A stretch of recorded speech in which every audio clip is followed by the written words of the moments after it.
Bienvenue sur Green TV International. Voici les principaux titres de cette nouvelle édition de la rétrospective environnementale. Au Togo, les activités de dragage de sable marin ont démarré depuis la semaine dernière sur le fleuve Zio. L'opération va permettre de nettoyer et d'approfondir la masse d'eau pour la résilience de ce fleuve. Elle permettra aussi les quartiers environnants à l'abri des inondations. Les régions des plateaux centrales seront dotées de 17 mini-adductions d'eau potable et 15 postes d'eau autonomes équipés de systèmes solaires. Ce projet s'inscrit dans le cadre de la 5e phase du programme saoudien de forage pour le développement rural au Togo. En Côte d'Ivoire, les exportations d'ananas ont baissé de 27% par rapport à l'année précédente. Selon la FAO, cette baisse est liée à la diminution de la pluviométrie dans le pays. Les détails à suivre.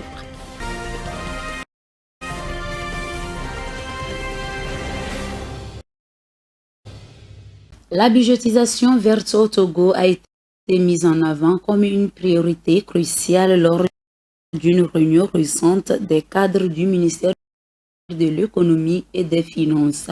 Une initiative qui reflète l'engagement du gouvernement à faire face aux défis liés au changement climatique. Les détails avec Irène Papadia. Le Togo, comme de nombreux autres pays, est confronté aux effets dévastateurs des changements climatiques. Les sécheresses, les inondations et les phénomènes climatiques extrêmes ont des répercussions directes sur la population et l'économie du pays. Dans ce contexte, il est devenu impératif pour le gouvernement de prendre des mesures concrètes pour atténuer ces risques et promouvoir un développement durable. Ainsi, l'intégration de la budgétisation verte dans la planification économique du pays représente une étape cruciale vers la construction d'un avenir plus résilient et respectueux de l'environnement.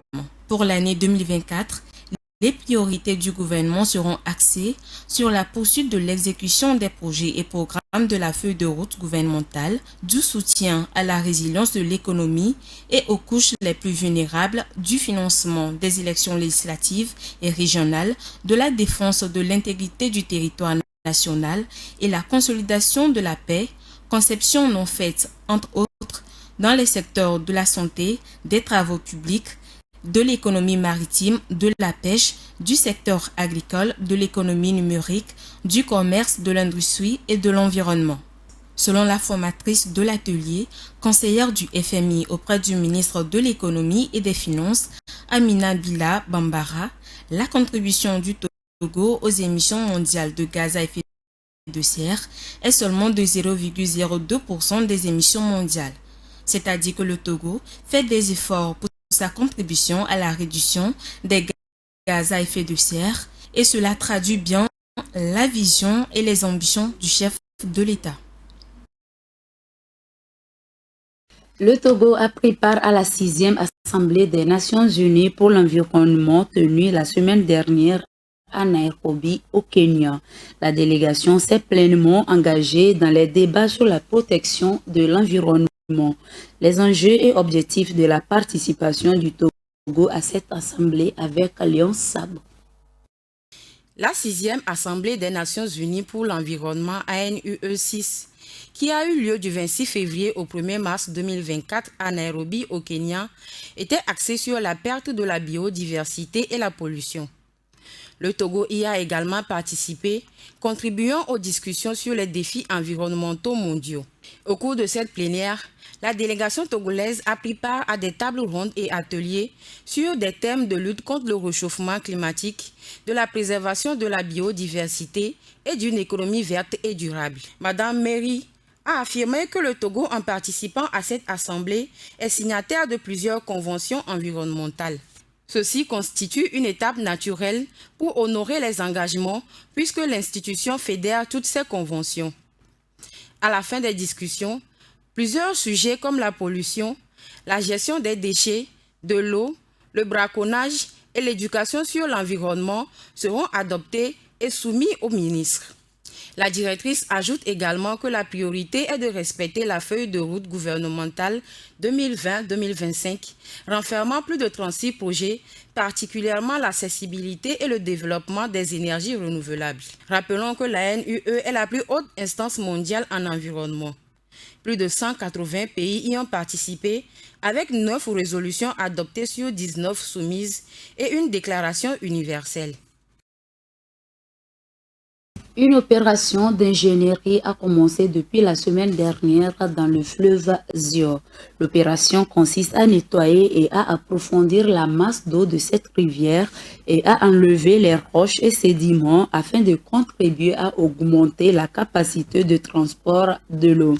Elle devra à terme permettre de minimiser les risques d'inondation. Suivant. Le fleuve Zio, l'un des cours d'eau les plus importants du Togo, est depuis quelques jours le théâtre d'une opération d'ingénierie de haut niveau visant à renforcer sa résilience. Il s'agit des activités de dragage de sable marin dans la rivière au niveau de l'Ébé Centre dans le canton d'Abobo. Cette opération consiste à nettoyer et à approfondir la masse d'eau en élevant les roches et les sédiments. À terme, elle devrait accroître la capacité de transport de l'eau, ce qui devrait réduire les risques d'inondation en aval. Les opérations de dragage et l'exploitation du sable sont menées par l'entreprise Sandman Sarl qui dispose d'un permis pour son travail sur les sites de l'Ébé Centre accordé par un arrêté datant de 2022 pour une superficie d'environ 0,5 km². La société devra notamment contribuer financièrement à la réalisation d'œuvres socio-économiques et communautaires dans le village de l'Ébé Centre et ses environs avec un prélèvement de 0,75% sur son chiffre d'affaires. Un projet de gestion durable des déchets dans la commune d'Adesikope a été lancé la semaine dernière par l'organisation des jeunes engagés pour le développement durable en collaboration avec la mairie d'Agoy Nivé 6. Lors de la cérémonie de lancement du projet, les populations ont été sensibilisées et formées sur les meilleures pratiques de gestion des déchets. Irène Papadina nous en dit plus.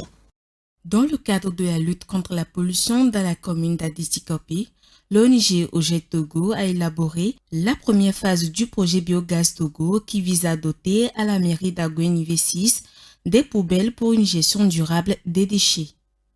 La structuration du système de gestion des déchets d'Agoy Nivé 6 se focalise sur 3 axes, notamment le renforcement de la filière de collecte et du traitement des déchets, la sensibilisation de la population au tri des déchets, aux risques liés aux déchets sauvages, ainsi que le développement de la microméthanisation par l'utilisation des biodigesteurs ménagers. Le directeur technique de la mairie, Kodom Balakiem, a souligné que le projet permettra d'établir un état des lieux des déchets en sensibilisant les acteurs à des méthodes préventives. Des poubelles ont été installées dans les lieux publics tels que les marchés, les écoles et les stations de service, incitant ainsi la population à adopter de meilleures pratiques de gestion des déchets. Le directeur technique a affirmé que le projet contribuera à éradiquer les dépotoirs sauvages, responsabilisant chaque structure de ramassage des ordures quant à la gestion des dépotoirs dans sa zone. L'atelier de sensibilisation a réuni 30 participants issus d'établissements scolaires, des marchés, de chambres de métiers et d'associations des jeunes. Il prévoit l'installation de biodigesteurs ménagers pour valoriser les déchets en biogaz. Les participants deviendront des ambassadeurs de leur zone, relayant les informations dans d'autres localités. Pour rappel, l'ONG OGET Togo, engagée dans les projets de développement durable, soutient la lutte contre les changements climatiques à travers diverses initiatives, dont les formations agroécologiques et des sessions de sensibilisation. Après l'opérationnalisation du centre d'enfouissement technique d'Akepe il y a quelques années, un nouveau centre sera bientôt mis en service dans la région des plateaux. À Takbamé, les travaux de construction du nouveau centre d'enfouissement des déchets sont exécutés à 95%. Le ministre Yark Damham a effectué une visite sur le site pour constater l'état d'avancement. des travaux. Dans le but de régler durablement la question de la gestion des déchets ménagers au Togo, il est lancé un projet de construction des centres d'enfouissement technique.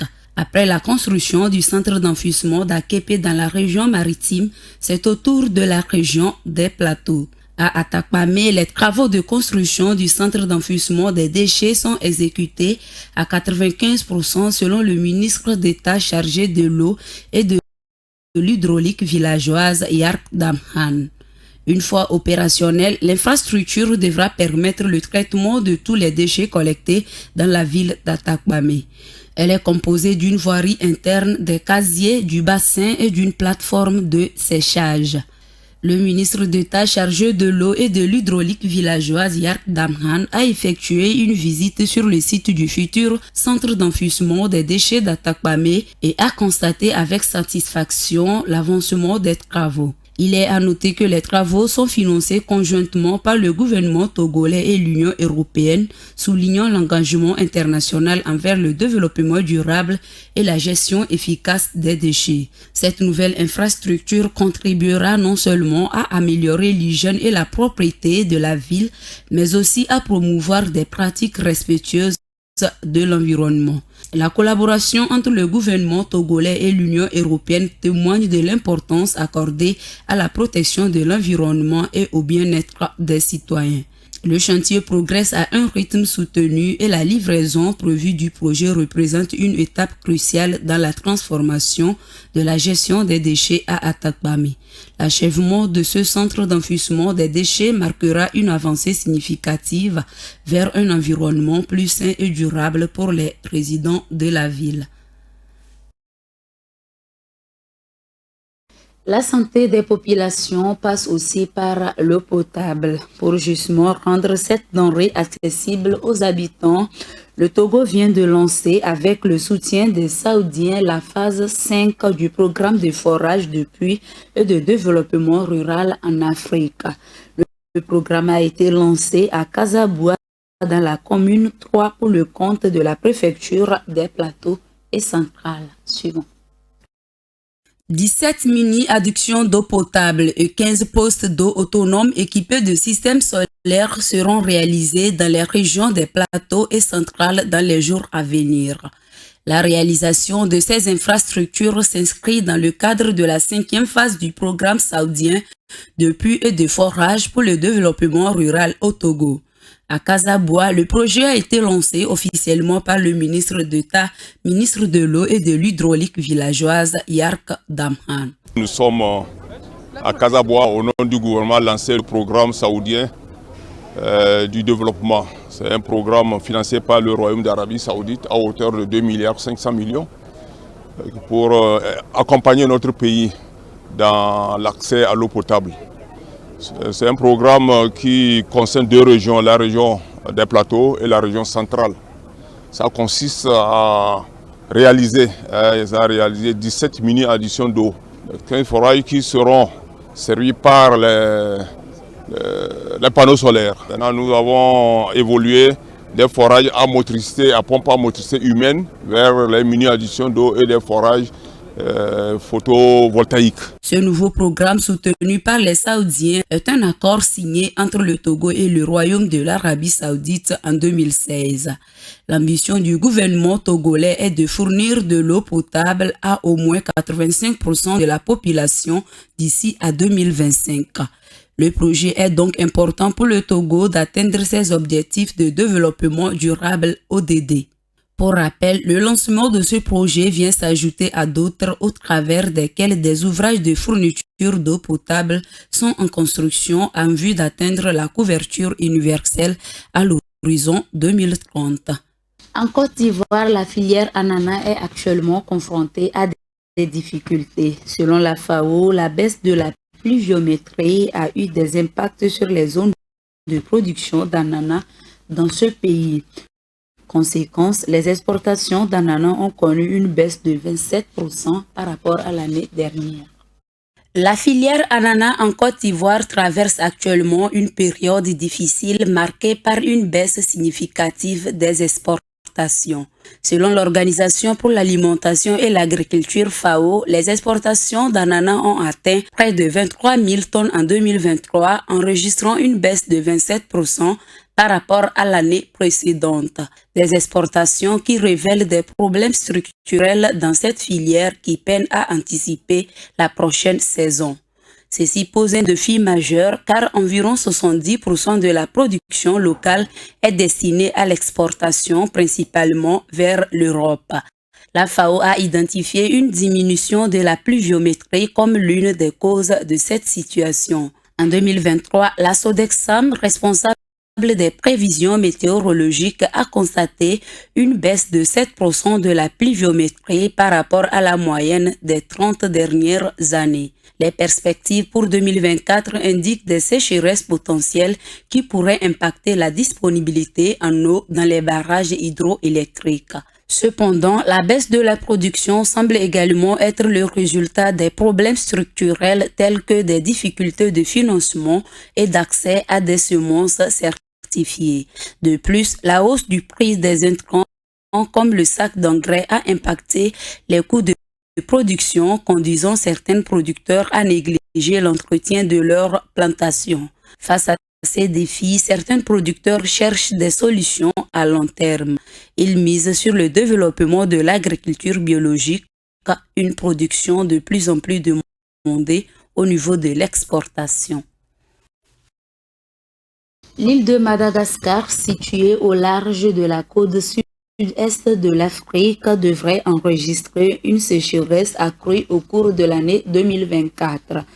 Selon les Nations Unies, la grande île figure parmi les 35 pays de la planète considérés à haut risque face aux impacts d'El Niño, un phénomène climatique caractérisé par des températures anormales élevées de l'eau dans la partie est de l'océan Pacifique Sud. Alessandra Adékambe pour plus de détails. Les voyants d'alerte pluviométrique ont été déclenchés dans le Grand Sud de Madagascar, une région déjà très vulnérable aux effets du changement climatique. Les observations satellites ainsi que les stations météorologiques y enregistrent un déficit hydrique important, marqué par des températures d'au moins 35 degrés Celsius et des vents secs qui font tourbillonner la terre rouge. Les conséquences de cette faible pluviométrie devraient être ressenties par la population dès le mois de mai 2024 où débutent les récoltes. Le pic d'insécurité alimentaire, quant à lui, est prévu pour octobre 2024 si les récoltes sont mauvaises. Madagascar est déjà confronté à la crise climatique et avec le retour d'El Niño, les conséquences pourraient être dramatiques. El Niño est un phénomène climatique qui se caractérise par des températures anormalement élevées de l'eau dans la partie est de l'océan Pacifique Sud, conjuguée à la hausse globale de la température à la surface de la Terre. Ce phénomène aggrave de fait les effets du changement climatique. L'Organisation météorologique mondiale classe Madagascar parmi les 35 pays de la planète considérés à haut risque face aux impacts d'El Niño. 7 autres pays africains figurent dans ce top 35 où l'impact d'El Niño s'est soldé l'année dernière par de mauvaises récoltes générales et l'assèchement des points d'eau communautaires utilisés par la population, le bétail et pour les besoins de l'agriculture. Selon l'Organisation météorologique mondiale, 2024 pourrait battre le record de chaleur établi l'an dernier sous les effets du réchauffement lié à l'El Niño.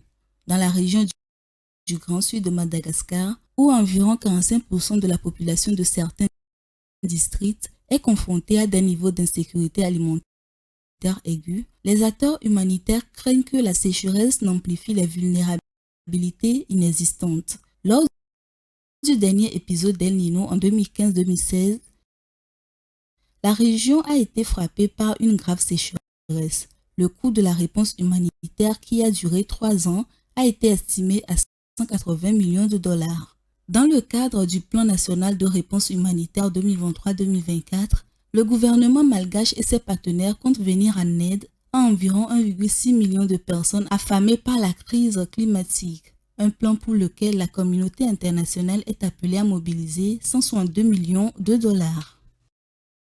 Dans le reste de l'actualité, au Vietnam, l'atmosphère est invivable à Hanoi. Depuis mardi dernier, la capitale vietnamienne est devenue la ville la plus polluée au monde. L'urbanisation massive, les émissions de carbone des centrales à charbon aggravent le problème de pollution depuis un certain temps. Comment la population vit-elle cette situation? Les éclairages de Vivas Amana. 9 millions d'habitants de la capitale vietnamienne Hanoï suffoquent sous un brouillard indescriptible depuis ce mardi. D'après la société de surveillance de la qualité de l'air IQR, la ville occupait la tête du classement des plus polluées du monde. Un épais brouillard de pollution recouvre le ciel, masquant les immeubles et oblige les quelques 9 millions d'habitants à respirer un air toxique. Certains habitants de Hanoï sont contraints ces derniers jours de limiter leurs déplacements et de porter des masques à chaque fois qu'ils sortent car la qualité de l'air est très mauvaise. D'autres témoignent qu'il est difficile de respirer avec des éternuements répétitifs. Le mois dernier, des dizaines de vols ont été affectés par un épais brouillard dû à une forte humidité qui enveloppait la capitale. Ceci avec un pic de pollution de l'air et une baisse importante de la visibilité. Les météorologues émettent régulièrement des avertissements concernant la présence d'une brume épaisse, en particulier dans les régions montagneuses du nord-est du Vietnam. Selon l'Organisation mondiale de la santé, de nombreux problèmes de santé graves sont liés à l'exposition et à la pollution atmosphérique, notamment les accidents vasculaires cérébraux, les maladies cardiaques et le cancer du poumon.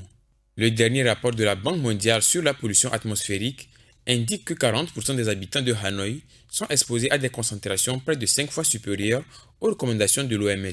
Rappelons que ces dernières années, Hanoï a souvent été classée parmi les villes les plus polluées de la planète, en partie à cause de l'urbanisation massive, des émissions produites par le grand nombre de véhicules en circulation, les émissions de carbone des centrales à charbon situées au nord de la capitale et celles de l'agriculture. L'ONU met en garde contre la croissance alarmante de la quantité de déchets courants. Il s'agit principalement des déchets industriels et de construction. Selon l'ONU, ces déchets pourraient atteindre 3,8 milliards de tonnes d'ici 2050. Léon Sab. Le volume des déchets dans le monde a atteint 2,3 milliards de tonnes et devrait accroître de manière exponentielle faute d'action avec des conséquences massives sur la santé et les économies, a alerté l'ONU ce 28 février. À ce rythme, ces déchets devraient atteindre 3,8 milliards de tonnes au milieu du siècle, dépassant les prévisions précédentes. La crise sera proportionnelle à la croissance des déchets, particulièrement dans les pays où le mode de traitement reste polluant, comme les décharges, les incinérations à ciel ouvert, entraînant la pollution des sols, les émissions de gaz à effet de serre ou des polluants suie. Le nouveau rapport du PNUE résume qu'en dépit des efforts, peu de choses ont changé. L'humanité est même revenue en arrière, générant plus de déchets. Si dans les pays riches l'essentiel est ramassé, le taux est à moins de 40% dans les pays à faible revenu. Actuellement, entre 400 000 et 1 million de personnes meurent des maladies liées à une gestion inappropriée des ordures chaque année, souligne le rapport publié à la 6e Assemblée des Nations Unies pour l'environnement qui prend fin ce vendredi. Les déchets abandonnés sur le sol diffusent des métaux lourds et autres perturbateurs endocriniens. Leur combustion à ciel ouvert relâche des polluants persistants dans l'atmosphère, notamment le méthane qui est le plus réchauffant des gaz à effet de serre. Si rien n'est fait, le coût direct et indirect du traitement des déchets dans le monde atteindrait presque 640 milliards de dollars d'ici 2050. En 2023, le coût direct du traitement des déchets était évalué à 252 milliards. Il y a donc une urgence à commencer une réduction drastique et agir pour éviter le pire scénario. Et pour finir, l'année 2023 est passée laissant derrière elle de tristes événements. C'est le cas du record de pollution dû aux émissions de gaz à effet de serre. Les émissions de gaz carbonique provoquées par les hommes ont augmenté de 1,1% l'année dernière par rapport à 2022 selon l'Agence internationale de l'énergie. Les explications avec Vivas Amman. L'année 2023 qui s'est écoulée il y a un peu plus de 2 mois a battu un triste record et ceci en termes de pollution. L'Agence internationale de l'énergie a annoncé que les émissions mondiales de CO2 liées à l'énergie ont progressé de 1,1% en 2023. Ce triste résultat est dû notamment à la faible production hydroélectrique causée par les sécheresses et la croissance chinoise. Les émissions des centrales énergétiques, qui représentent 90% du gaz carbonique émis par les humains, ont ainsi augmenté de 410 millions de tonnes pour atteindre 37,7 milliards de tonnes l'année dernière. D'après ce bilan de référence de l'Institution de régulation des énergies basée à Paris, la tendance apparaît toutefois moins mauvaise que l'année précédente puisque les émissions avaient augmenté de 490 millions de tonnes en 2022. Les pays ayant favorisé ce résultat désolant de pollution sont principalement la Chine, le Canada et le Mexique. Ils ont en effet eu recours à des moyens de production d'électricité polluants comme le fioul ou le charbon. La Chine à elle seule a provoqué 565 millions de tonnes de CO2 au bilan mondial. Ceci dans la poursuite de sa croissance économique riche en émissions engagées après la crise du Covid-19.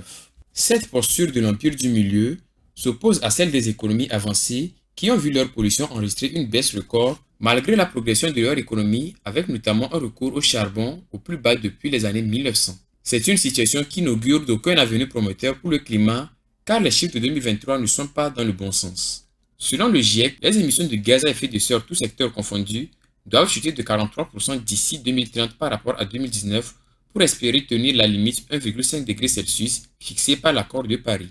Néanmoins, le directeur exécutif de l'Agence internationale de l'énergie, Fatih Birol, souligne que la transition vers les énergies propres se poursuit rapidement et freine les émissions même avec une demande énergétique mondiale augmentant plus rapidement en 2023 qu'en 2022. Il faut noter aussi que le taux d'émission de CO2 aurait triplé sans le déploiement de 5 technologies clés que sont le solaire, l'éolien, le nucléaire, les pompes à chaleur et les voitures électriques. C'est tout pour ce journal. Merci de votre fidélité. Nos programmes se poursuivent.